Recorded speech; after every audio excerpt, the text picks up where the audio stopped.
Korporativ kiberciyan adam bu qədər. İndi bundan sonrasında artıq bizdə başlayır keçirik fərdi məlumatlar haqqında. Fərdi məlumatların hüquqi rejimi və onların mühafizəsi.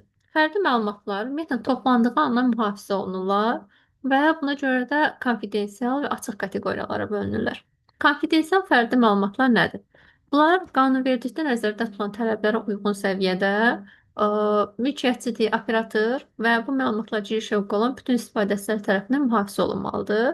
Konfidensial fərdi məlumatlar qanunla müəyyən olunmuş hallar istisna olmaqla üçüncü şəxslərə yalnız subyektin razılığı əsasında verilə bilər. Yəni, şəxs özü razılıq vermədən onun məlumatını kimsə götürüb paylaşa bilməz, fərdi məlumatlarını.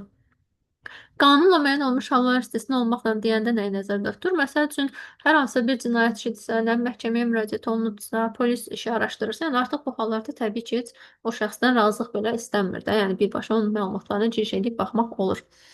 Açıq fərdi məlumatlar kateqoriyasında isə bunlar açıqlaşdırılmış, subyekt tərəfindən açıq elan olunan və yaxud da ümumi istifadə üçün yaradılan informasiya sisteminə subyektin razılığı ilə onun barəsində daxil olunan məlumatlar aiddir. Məsəl üçün, hər hansı bir şəxsin adı, soyadı, ata adı, bunlar yəni daimi açıq fərdi məlumatlardırlar. Açıq kateqoriyalı fərdi məlumatların konfidensiallığından təmin olunması tələb olunmur. Yəni, onları məxfi məlumat üçün biz qorumuruq da. Hər bir şəxsin yəni, adı var, soyadı var. Yəni, bunları kimsə soruşanda da biz deyirik də, bu gizli bir şey deyil ki. Fərdi məlumatın mühafizəsi mülkiyyətçilər və operatorlar tərəfindən təmin olunmalıdır və fərdi məlumatın toplanması, işlənməsi, mühafizəsi sahəsində də fəaliyyət göstərən fiziki şəxslər fəaliyyət müddətində işdən çıxandan sonra həmin məlumatın yayılmaması barədə yazılı iltizam verməlidirlər. Məsəl üçün, məhkəmə sistemində, nə bilmək, məsəl üçün, başqa bir digər, məsələn, polis sistemi olsun. Yəni, şəxsin fərdi məlumatlarını işləyir də bunlar. PIN kodlarını görür, nə bilim, onların bank hesablarına baxa bilir və s. və yaxud da adi bankda işləyən şəxslər olsun, məsəl üçün. Bunlar bizim bütün məlumatlarımıza giriş edə bilirlər. Ona görə onlar işdən çıxandan sonra artıq yazılı bir məlumat verməlidirlər, yazılı bir iltizam verməlidirlər ki, bu məlumatları kənarda bir yerdə paylaşmayacaqlar kimlənsə. Həm işdən çıxanda, həm də ümumiyyətlə işlədiyi müddət boyunca bunu eləməlidirlər. Mülkiyyətçi və yaxud da operator fərdi məlumatların mühafizəsinin təmin edilməsinə zəmanət verən texniki təşkilati tədbirlər görməlidir. Yəni, məlumatlara qanunsuz müdaxilələrdir, dəyişdirilmə hallarıdır, nə bilim, məhv olunmasıdır, itirilməsidir. Bu tipli halların qarşısı alınmalıdır. Fərdi məlumatların mühafizəsinə dair tələbləri müvafiq icra hakimiyyəti orqanı müəyyən edir. Fərdi məlumatın arxivləşdirilməsinə aid qaydalar isə Azərbaycan Respublikasının müvafiq qanunvericiliyi vasitəsilə müəyyən olunmuş olur. Keçdik Wi-Fi və şəbəkə təhlükəsizliyinə. Şəbəkə təhlükəsizliyi deyəndə biz kompüter şəbəkəsinə və yaxud da şəbəkəyə daxil ola bilən resurslara icazəsiz girişin, sui-istifadənin dəyişdirilməsini və yaxud da rədd edilməsinin qarşısını almaq, nəzarət eləmək üçün qəbul olunan təcrübə və siyasətlər nəzərdə tutulur. Bu da şəbəkənin administrator tərəfindən idarə olunan şəbəkədəki məlumatlara giriş icazəsinin özündə nəzərdə tutur. Wi-Fi təhlükəsizliyi isə bu kabelsiz şəbəkə bağlantısını təmin edən simsiz texnologiyadır da Wi-Fi, bunu bilirik artıq və cihazlar arasında ötürülən məlumatların qorunması üçün görülən xüsusi tədbirlər əhatə edir Wi-Fi təhlükəsizliyi. Yəni, müxtəlif növ məlumatlara qarşı hücumlara xüsusilə həssas olan bir qorunma növüdür. Simsiz ötürmənin potensial zəiflərini nəzərə alaraq biz Wi-Fi bağlantılarını qorumaq üçün xüsusi təhlükəsizlik protokolları və tədbirlər hazırlanıbdır. Bunlardan da istifadə etməliyik. Hansılardır? Məsəl üçün, şifrələmədir, CC gizlədilməsi, MAC ünvanı filtrlənməsi, güclü şifrələrin istifadəsi, firewalllar, bir də daimi yeniləmələr. Şifrələmə deyəndə nəyi nəzərdə tutur? Wi-Fi şəbəkəsi üzərindən göndərilən məlumatları qarışıq şəkildə ötürür ki, ələ keçirilən zaman məlumatları asan bir şəkildə deşifrələyə bilməsin, yəni məlumatı açıb oxuya bilməsinlər. Ümumi növlərinə görə web-dir, VPA-dır, VPA2-dir və VPA3 kimi təhlükəsizliklər var. Və bunlar dövlət qulluğuna düşmüşdür, məsəl üçün bir dəfə qəbul sualı olmuşdu. Hansılar deyir ki, Wi-Fi təhlükəsizliyində üsul kimi istifadə oluna bilər. Məsələn, web yazmışdı, web-i götürmürük amma. Niyə? Çünki web köhnəlibdir, etibarsız sayılır. VPA-dır, VPA2-dir, VPA3-dür və yaxud da digər bu adlı seçilənlər SSID gizlənməsi, MAC ünvanıdır, cüzi şifrə, firewall, bunları məsələn götürə bilirsiniz. Bunlar dedik şifrələmə texnologiyaları. Ondan sonra SSID gizlədilməsi. SSID gizlədilməsi xidmət dəsti identifikatoru. Wi-Fi şəbəkəsinin adını nəzərdə tutur. O gizli Wi-Fi-lər olur, məsələn, adı görsənmir. Bu odur. Biz Wi-Fi gizlətməklə mövcud şəbəkələr siyahısında onun görünməməsini təmin edirik. Bu da icazəsiz istifadəçilərin onu tapa bilməməsinə kömək edir də, yəni tapılmasını çətinləşdirir Wi-Fi-nin. Sonra MAC ünvanı filtrlənməsi. Hər bir cihazın özünün unikal bir MAC ünvanı olur. Və MAC ünvan filtrasiyasını qurmaqla da biz hansı cihazın şəbəkəyə qoşula biləcəyini, yəni Wi-Fi-yə qoşulmasına icazə verdiyimizi görə bilirik. Hansı cihazın qoşulduğuna baxa bilirik.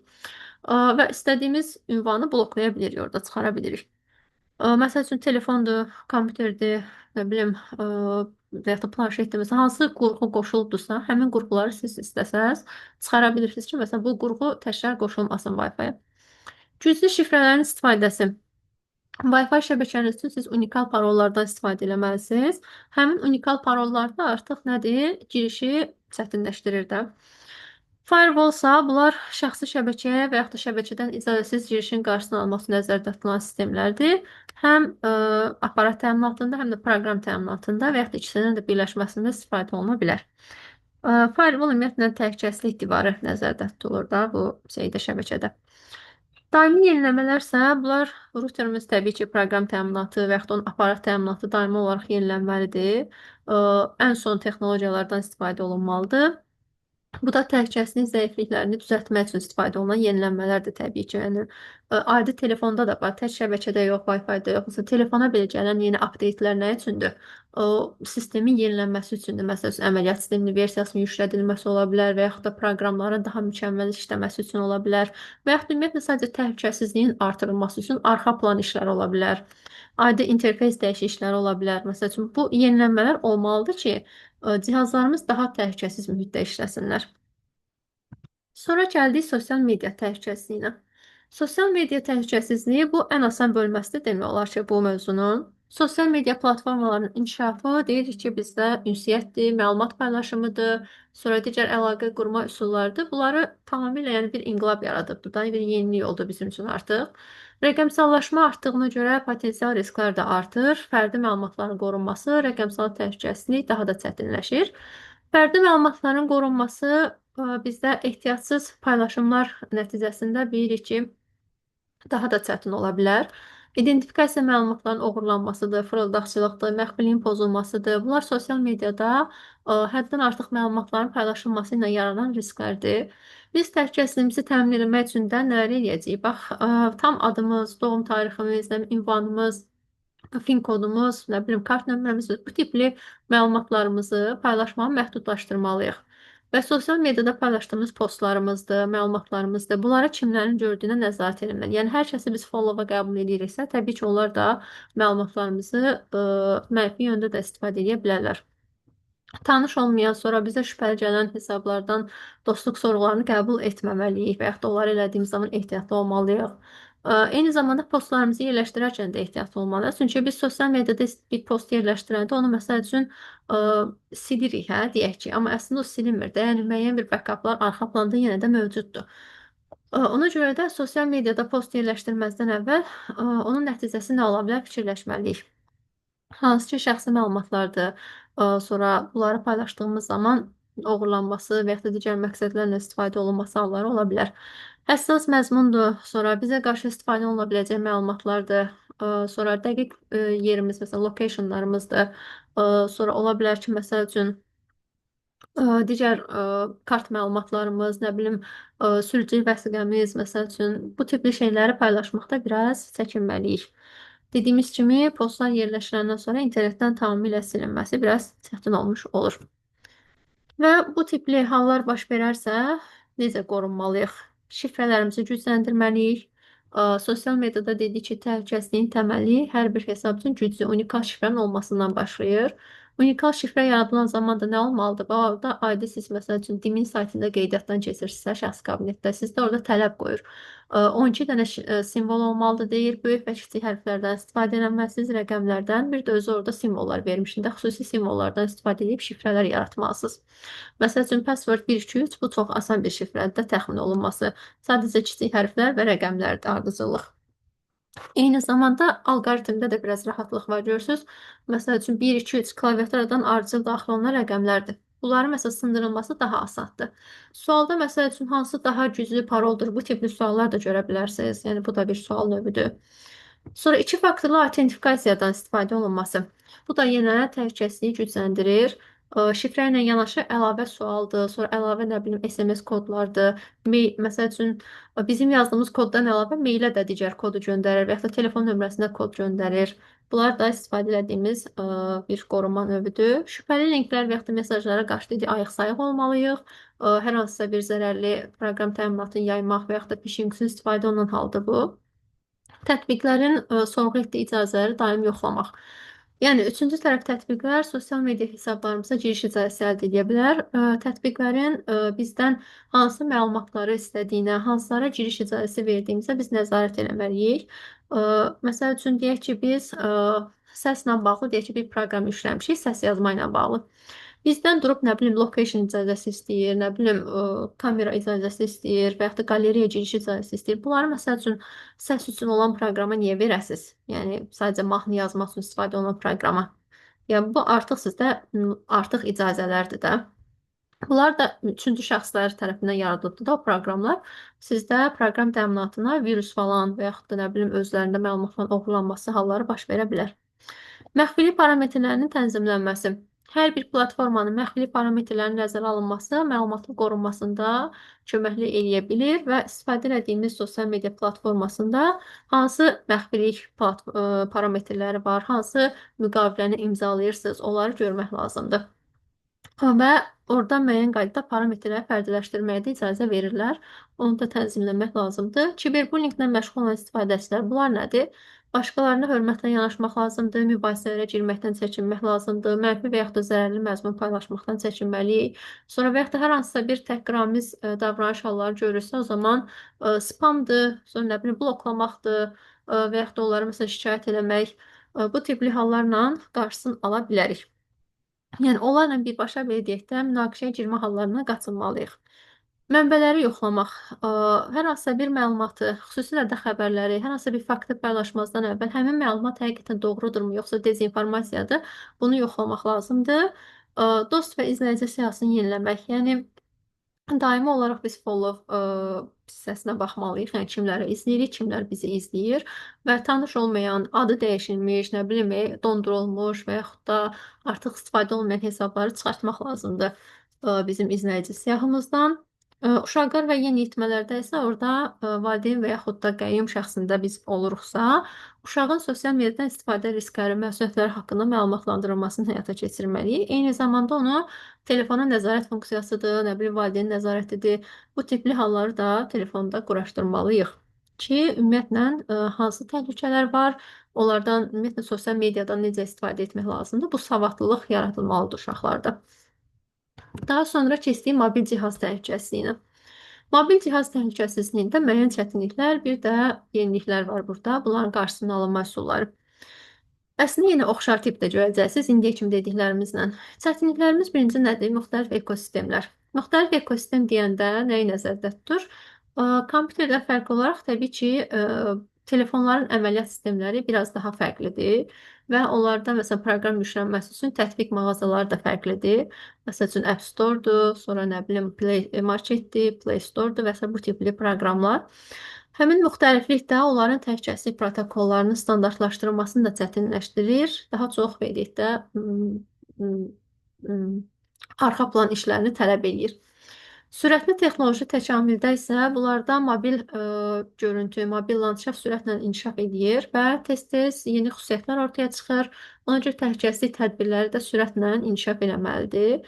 Ümumiyyətlə, inkişaf varsa bir istiqamətdə onun mənfi yöndə istiqamət varsa, onun müsbət yöndə də istiqaməti getməlidir. Yəni, hücum varsa, hücumun qarşısı da alınmalıdır. Yəni, iki tərəfli bunlar inkişaf eləməlidirlər.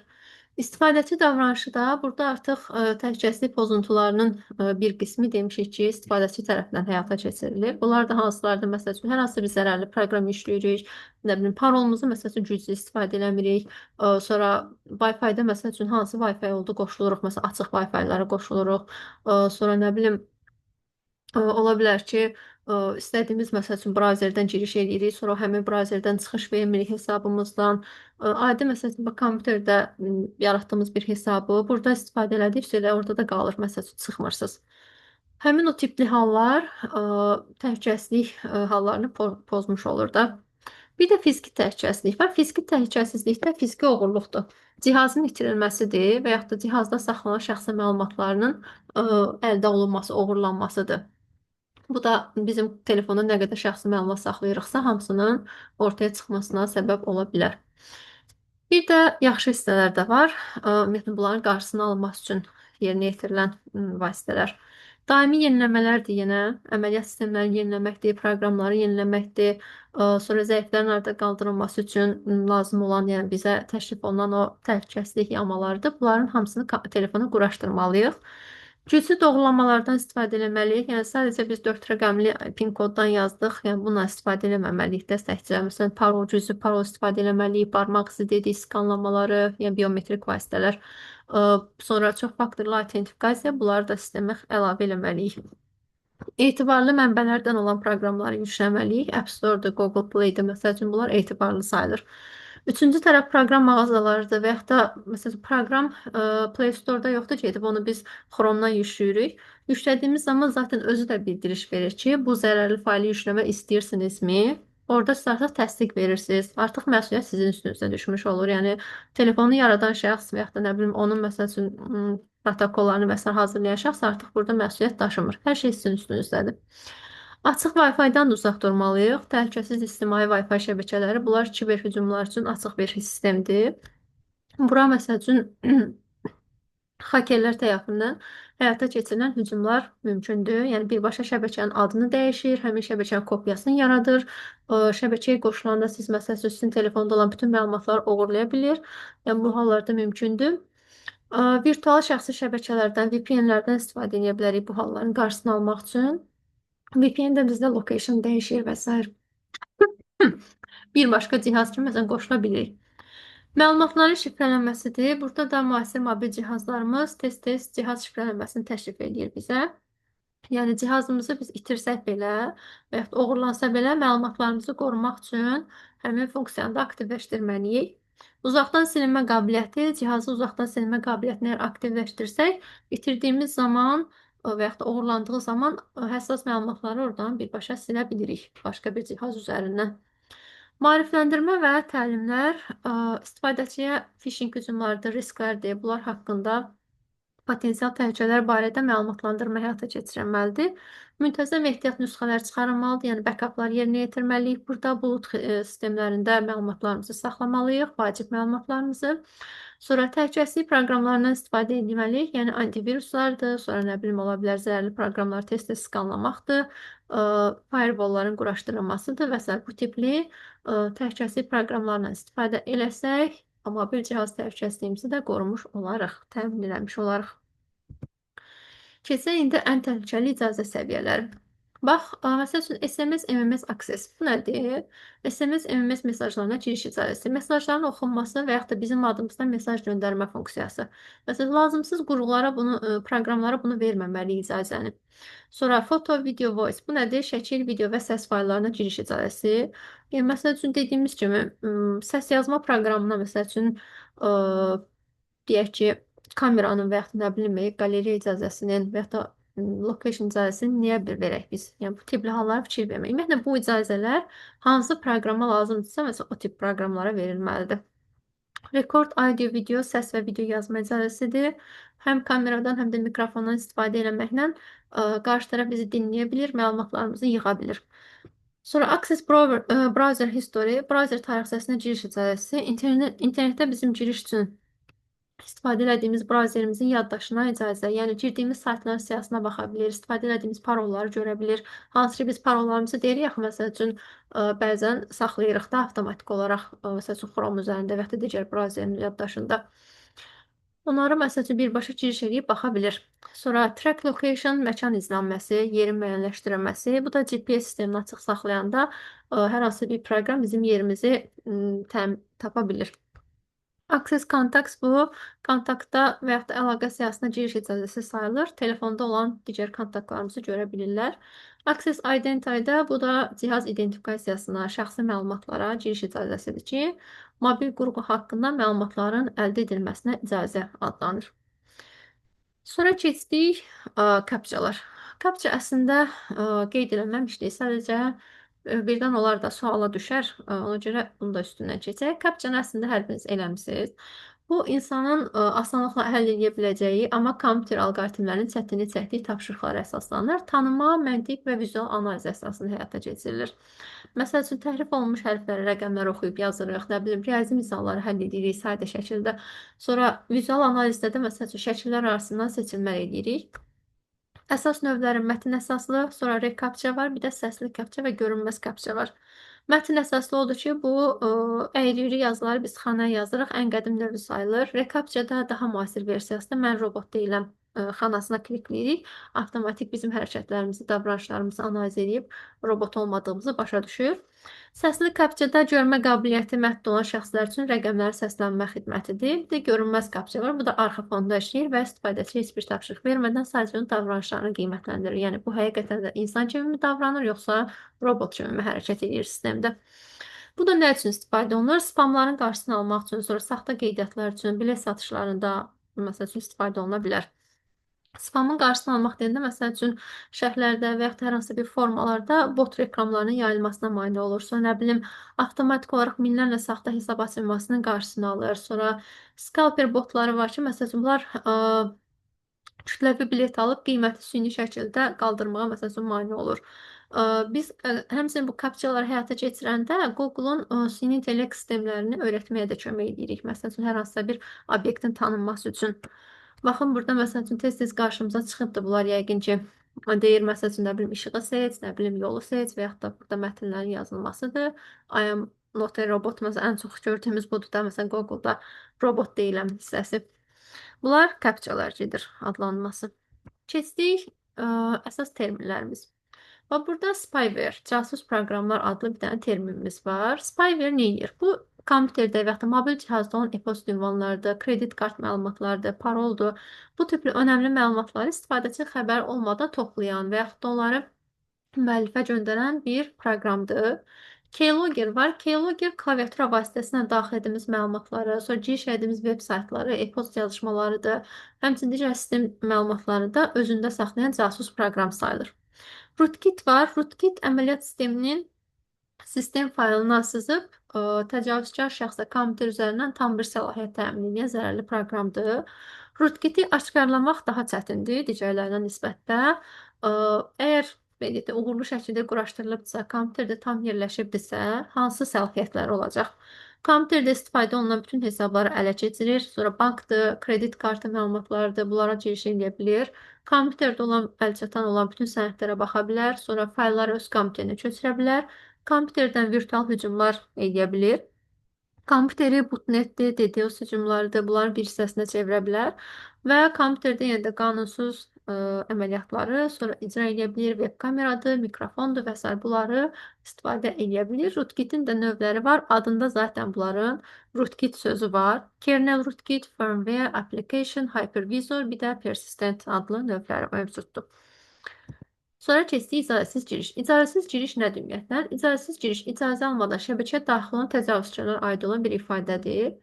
Burada icazəsiz giriş hücumlarının səbəbi arasında zəif parollar götürülə bilər, sosial mühəndislikdən qorunmama, əvvəllər uğurlanmış hesabların yenidən istifadəsi və daxili təhdidlər səbəb kimi götürülə bilər. Paylanmış xidmətdən imtina. Bunu ilk başda adını çəkmişdik, DDoS hücumu demişdik. DDoS hücumu Denial of Service və yaxud da Distribute Denial of Service adlanan xüsusi bir hücum növüdür ki, onlayn xidmətin düzgün işləməsinin qarşısını almağa çalışan hücum növüdür. Dedik ki, aktiv, məsəl üçün, saytı deaktiv kimi göstərir qarşı tərəfə. Təcavüzkarlar, bunlar şəxsi və yaxud da maddi mənfəət xatirinə zəif nöqtədən istifadə etməyə çalışan ayrı-ayrı şəxslər və yaxud da qruplar sayılırlar. Kiber cinayətkarlardırlar da, belə deyək. Kredit kartından tutmuş, bütün məhsulların dizayn olunmasına qədər olan bütün dəyərli məlumatlarına maraqlanırlar. Həvəskar şəxslər. Həvəskar şəxslər, bunlar script kids də gedir, senari uşaqları. Çox texniki infrastruktura malik deyillər. Hazır proqramlar istifadə edirlər, hazır alətlərdən istifadə edirlər və sistemlərə giriş eləməyə çalışan, sistemə sızmağa çalışan yeniyetmələrdirlər. Yəni təcrübəsiz hacker, belə deyək. Bir də hakerlər var. Hakerlər də bunlar proqramlaşdırma dilini professional şəkildə bilirlər, kompüter mütəxəssisləridirlər. Əvvəllər hacker deyəndə kompüteri çox yaxşı bilən şəxs nəzərdə tutulurdusa, indi artıq hacker deyəndə ziyanverici şəxs nəzərdə tutulur. Yəni sistemə zorla müdaxilə edən, qırıb vedikdə məlumatları oğurlayan şəxs. Burada da niyyətlərinə görə ağ papaqlı, boz papaqlı və qara papaqlı hakerlər mövcuddur. Deyə bilərsiniz, niyə belə adlanır bunlar? Yerinə yetirdiyi əməliyyata görə. Məsələn, ağ papaqlı hakerlər. Bunlar etik hakerlər adlanırlar. Hansı ki, bunlar dövlət sistemlərində məsəl üçün işləyən şəxslərdirlər. Ağ papaqlı hakerlər ümumiyyətlə kompüter təhlükəsizliyi sistemləri haqqında bilikdən istifadə edib şəbəkədəki boşluqları aşkar edirlər. Pentesterlər gedir də bunlar. Şəbəkədə məsələn boşluqları aşkarlayırlar. Sonra zəif hissələri tapıb məsəl üçün bildirirlər və yaxud da onların qarşısını alırlar. Həmin şəxslərdirlər. Boşpapaqlı hakerlər, bunlar cinayət işləyən, mübahisəsiz qeyri-etik addımlar atan, amma mənfəət və ziyan vurmağı hədəfləməyən hakerlərdirlər. Onlar sadəcə icazəsiz şəkildə sistemə daxil olurlar, zəif nöqtələri tapırlar, həmin məlumatları ictimaiyyətə açırlar məsələn. Ki, məsəl üçün, filan saytın, məsələn, bu boşluğu var. Bu da təbii ki, belə sıradan saytlar üzərində olmur. Rəsmi güvənilir mənbələr, məsəl üçün, hamı tərəfindən bilinən saytlar, bu tipli sistemlərə giriş edirlər və onların nüfuzdan salırlar da, belə deyək.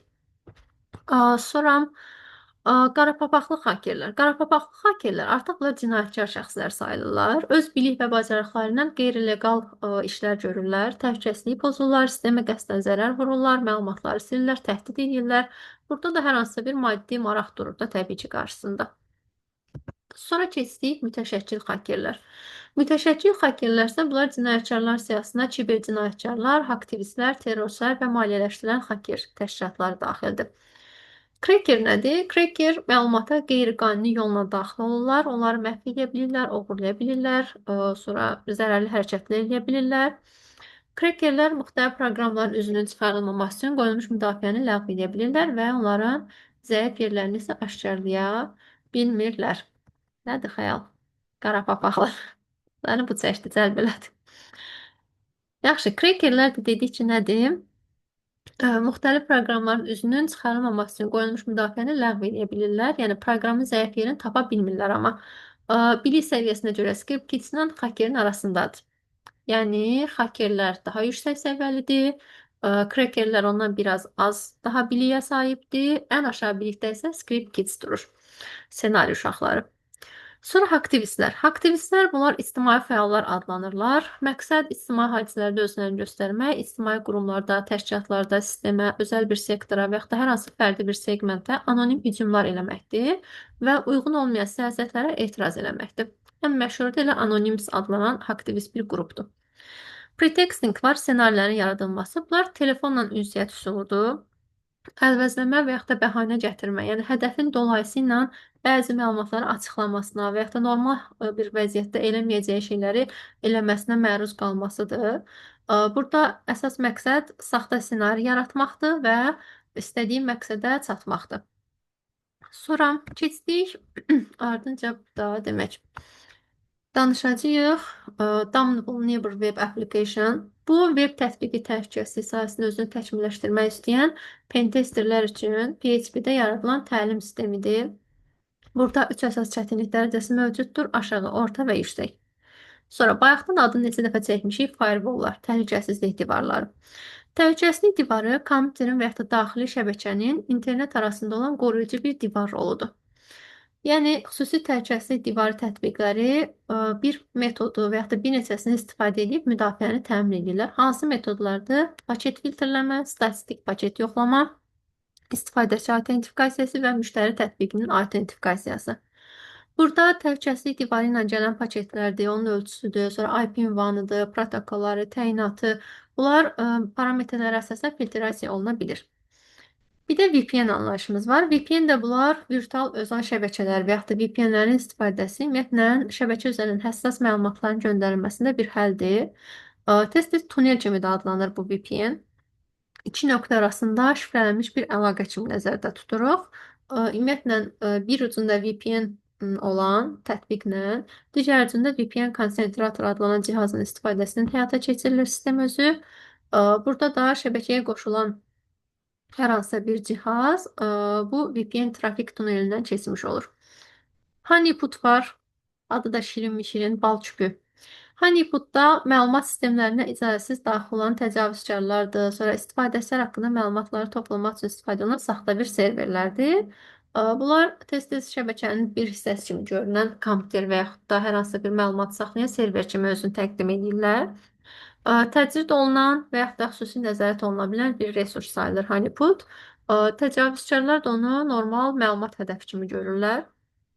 Honeypotda da qarşılıqlı təsir səviyyəsinə görə aşağı, orta, bir də yüksək qarşılıqlı səviyyə mövcuddur. Aşağı təsirlidə Honeyt, Kipo adlanır. Sonra orta səviyyədə Dionia, Napentes, bir də yüksək qarşılıqlı səviyyədə də Spectre adlanmış olur. Nə olduğunu bilsəz məncə kifayət eləyər. İnanmıram ki, imtahana buradan bu qədər dərin sual düşsün. Sonra ransomware, fidyə proqramları. Malware zərərli proqramın qısalması sayılır. Qurtlardır, sonra viruslardır, troyanotlardır. Məsələn, bunları göstərmək olur ransomware kimi. Fərdin razılığı olmadan kompüter sisteminə sızan zərərli proqramlar sayılırlar.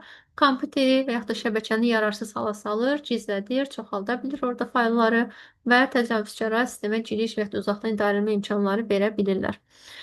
Burada da adətən e-postdur, sonra zərərli veb saytlardır, saxta linklərdir, sonra təhlükəsizliyi zəif olan sistemlərə keçid zamanı bulaşılması mümkündür sistemə. Bir də fidyə proqramı bulaşandan sonra kompüterə yüklənəndən sonra hər hansı bir qovluğu şifrələyə bilir, sonra nə bilim, onun mövcudluğu haqqında ekrana bildiriş göndərə bilir və həmin məlumatı təzədən geri qaytarmaq üçün də Bitcoin və yaxud da kriptovalyuta sistemi vasitəsilə ödəniş tələb edir. Açar sözü nə oldu ransomware-də? Kriptovalyuta, Bitcoin məsəl üçün. Bunu görsəz, bu ransomware fidyə proqramı kimi götürə bilirsiniz. Cryptojacking. Cryptojackingdə isə burada başqasının kompüterinin bizim kriptovalyuta yaratmaq üçün yerinə yetirməsini əhatə edən xüsusi bir hücum növüdür. Təcavüzkarlar lazımi hesablamaları yerinə yetirmək üçün qurban şəxsin kompüterinə zərərli proqram yerləşdirirlər, quraşdırırlar və bu kodlar brauzerdə işləyən JavaScript-də, yəni proqramlaşdırma hissəsində işə düşür. Kompüter piratçılığı bu nədir? Piratçılıq bilirsiniz də, məhsulun icazəsiz şəkildə üzünün çıxarılmasıdır, yayılmasıdır. Bu da elm, Səhifələr kimi, pirat filmlər kimi icazəsiz çıxardılar elə. hə, eyni qaydada. Elmdir, ədəbiyyatdır, incəsənətdir, bu tipli sahələrdə yaradıcılıq nəticələrinin istifadəsində hüquqi münasibətlərin tənzimlənməsi, müəlliflik hüququ qaydalarının pozulmasıdır. Bunu biz qlobal şəbəkədə baxmışdıq. Müəlliflik hüququ da demişdik ki, copyright idi. Yəni, hər hansı bir şəxsin əməyini elə bil ki, görməzdən gəlirsiniz də, həmin şəxsin haqlarını tapdalamış olursunuz. Bir də əlavə sizin bu OTK-nın imtahanında gördüyümüz bəzi terminlər var. Məsəl üçün, IDS, IPS görmüşdüm. Yenə də internetdən də bir neçəsini çıxartdım. Ola bilər ki, imtahana düşə bilər. Məlumatınız olsun. IDS şəbəkəyə icazəsiz müdaxiləni yalnız aşkarlayan və administratora xəbərdarlıq göndərən sistemdir. Yəni, sistemdə gözətçi rolunu oynayır. IPS isə müdaxiləni həm aşkarlaya bilir, həm də avtomatik onun qarşısını ala bilir. Yəni, onu bloklaya da bilir. Sonra UTM var. UTM firewall'dur, IDS, IPS'dir, sonra antivirusdur, VPN funksiyalarını bir cihazda birləşdirən kompleks bir təhlükəsizlik sistemi sayılır. Proxy server var. Proxy server isə istifadəçinin internet arasındakı vasitəçi rolunu oynayır. Yəni, IP ünvanı gizlədə bilir, məlumatları keşləyə bilir və məzmun filtrasiyası üçün istifadə oluna bilir. NAC, Network Access Control, şəbəkəyə qoşulmaq istəyən cihazların təhlükəsizlik vəziyyətini yoxlayıb girişə icazə verən sistemdir. Bir də Network Address Translation var. Bu da daxili IP ünvanı gizlədir, şəbəkə təhlükəsizliyini və IP ünvanının səmərəli istifadəsini təmin edir. IPsec var, CCL və TLS.